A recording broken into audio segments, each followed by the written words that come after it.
Welcome to Pharmacology Simplified by Martin. So today we are going to discuss about chloramphenicol. So as you know, it's a protein synthesis inhibitor. പിന്നെ next point ഈ ഒരു drug it is a broad spectrum antibiotic ഇട്ട് നമുക്ക് BS എന്ന് mention ചെയ്യാം. Broad spectrum antibiotic ആണ്. Next ഇതിൻ്റെ mechanism of action chloramphenicol നമ്മുടെ ബാക്ടീരിയൽ 50S റൈബോസോമൽ സബ് യൂണിറ്റിൽ ബൈൻഡ് ചെയ്യും. ദെൻ അവിടെ പെപ്റ്റൈഡ് ബോണ്ട് ഫോർമേഷനെ പ്രിവെൻറ്റ് ചെയ്യും. സോ ദെയർ ബൈ അങ്ങനെ ബോണ്ട് ഫോർമേഷനെ പ്രിവെൻറ്റ് ചെയ്യാൻ നേരത്ത് പ്രോട്ടീൻ സിന്തസിസ് നടക്കത്തില്ല. ഇതാണ് അതിൻ്റെ mechanism of action. In detail വേണ്ടവർ ഇതിൻ്റെ ഒരു ഫസ്റ്റ് വീഡിയോ ഞാൻ ചെയ്തിട്ടുണ്ട്. അത് ഡീറ്റെയിൽ ആയിട്ട് നിങ്ങൾക്ക് നോക്കുക, കുറച്ചുകൂടെ ക്ലിയർ ആയിട്ട് നിങ്ങൾക്ക് അത് മനസ്സിലാവും.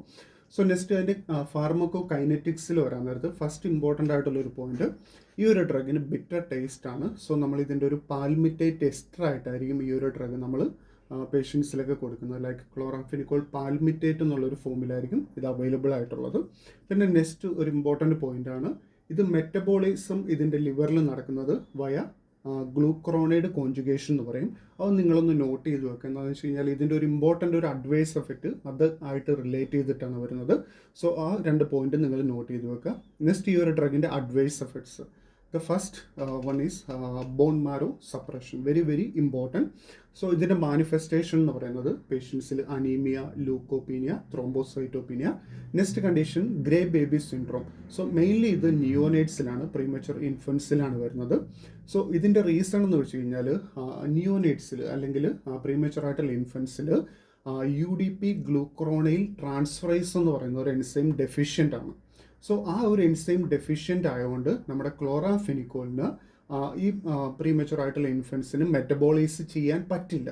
അപ്പോൾ ക്ലോറാംഫെനിക്കോളിൻ്റെ ബ്ലഡിലെ ലെവൽ കൂടും. അത് മാത്രമല്ല ഇതിൻ്റെ എക്സ്ക്രീഷൻ പ്രോപ്പറായിട്ട് എക്സ്ക്രീഷൻ നടക്കത്തില്ല.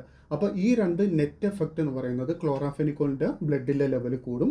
അങ്ങനെ നമ്മുടെ ഇലക്ട്രോൺ ട്രാൻസ്പോർട്ട് ചെയ്യുന്ന ഡിസ്റപ്റ്റ് ചെയ്യും. അപ്പോൾ സ്കെൽറ്റൽ അല്ലെങ്കിൽ കാർഡിയാക് മസിൽ ഡാമേജ് ഉണ്ടാവും.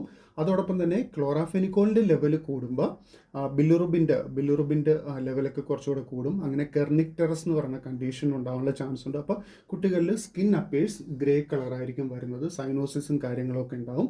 അതുകൊണ്ടാണ് ഇതിനെ നമ്മൾ ഗ്രേ ബേബി സിൻഡ്രോം എന്ന് പറയുന്നത്. അപ്പോൾ തന്നെ നിങ്ങൾക്കൊരു കാര്യം മനസ്സിലായി, ഈ ഒരു ഡ്രഗ് നമുക്ക് എന്താ പറയുക നിയോനൈറ്റ്സിൽ കോൺട്രാ ഇൻഡിക്കേറ്റഡ് ആണ്. Next one gastro intestinal effects. Usually നമ്മൾ പറയുന്ന എന്താ പറയുക നോസിയ, വോമിറ്റിംഗ്, ഡയറിയ അങ്ങനെയുള്ള കാര്യങ്ങൾ. പിന്നെ ഹൈപ്പർ സെൻസിറ്റിവിറ്റി റിയാക്ഷൻസ്, അതിൽ തന്നെ ആൻജിയോ എഡിമ അതൊക്കെ റിപ്പോർട്ട് ചെയ്തിട്ടുള്ള കേസസ് ആണ്. നെക്സ്റ്റ് ഈ ഒരു ഡ്രഗ് ഒരു എൻസൈം ഇൻഹിബിറ്റർ ആണ്. ഇത് ഇതിൻ്റെ ഡ്രഗ് ഇൻട്രാക്ഷനായിട്ട് റിലേറ്റ് ചെയ്യുന്ന ഒരു പോർഷനാണ്. അതായത് ഈ ഒരു ഡ്രഗ് നമ്മൾ വാർഫാരിൻ അല്ലെങ്കിൽ ഫെനിറ്റോയിൻ എന്ന് പറയുന്ന ഡ്രഗ്സ് ഒക്കെ ആയിട്ട് കൊടുക്കുകയാണെന്നുണ്ടെങ്കിൽ വാർഫാരിൻ ഫെനിറ്റോയിൻ്റെ മെറ്റബോളിസത്തിന് ഈ ഒരു ഡ്രഗ് ക്ലോറാംഫെനിക്കോൾ ഇൻഹിബിറ്റ് ചെയ്ത് വെക്കും. അപ്പോൾ അതിൻ്റെ എന്താ പറയുക മെറ്റബോളിസം നടക്കത്തില്ല, എക്സ്ക്രീഷൻ നടക്കത്തില്ല. അങ്ങനെ അതിൻ്റെ ലെവൽ കൂടാനുള്ള ചാൻസ് ആണ്. അപ്പോൾ വാർഫാറിൻ്റെ ആണെന്നെങ്കിൽ നമുക്കറിയാം അത് ബ്ലീഡിങ് ടെൻഡൻസി കൂടാനുള്ള ചാൻസ് ഉണ്ട്. അപ്പോൾ ഈ ഒരു ഡ്രഗ് നമ്മൾ കൺകോമിറ്റൻ്റ് ആയിട്ട് കൊടുക്കാൻ പറ്റത്തില്ല. നെക്സ്റ്റ് ഇതിൻ്റെ യൂസസ് ആണ്. ഫസ്റ്റ് വൺ, അതിൽ തന്നെ ഏറ്റവും important one typhoid fever. So first choice of drug ആണ്. Next one bacterial meningitis. ഇതിൽ നമ്മൾ മെനിഞ്ചൈറ്റീസിൽ നമ്മൾ തേർഡ് ജനറേഷൻ സെഫാലോസ്പോറിൻസ് ആണ് മെയിനായിട്ട് യൂസ് ചെയ്യുന്നത്. എങ്കിലും നമ്മൾ ആംബിസിലിനോടൊപ്പം തന്നെ ക്ലോറാംഫെനിക്കോൾ നമ്മൾ യൂസ് ചെയ്യും. Next one anaerobic infections. അതിൽ നമ്മൾ മെട്രോണിഡസോളിനോടൊപ്പം തന്നെ ഇപ്പോൾ ഇൻട്രാ അബ്ഡോമിനൽ അല്ലെങ്കിൽ പെൽവിക്, സോ അങ്ങനെയുള്ള എന്താ പറയുക ആബ്സസിലൊക്കെ ഈ ഒരു ഡ്രഗ് നമ്മൾ യൂസ് ചെയ്യാറുണ്ട്.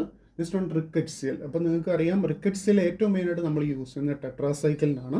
സോ അങ്ങനെയാണെന്നുണ്ടെങ്കിലും ഈ ഒരു ഡ്രഗ് നമ്മൾ യൂസ് ചെയ്യാറുണ്ട്.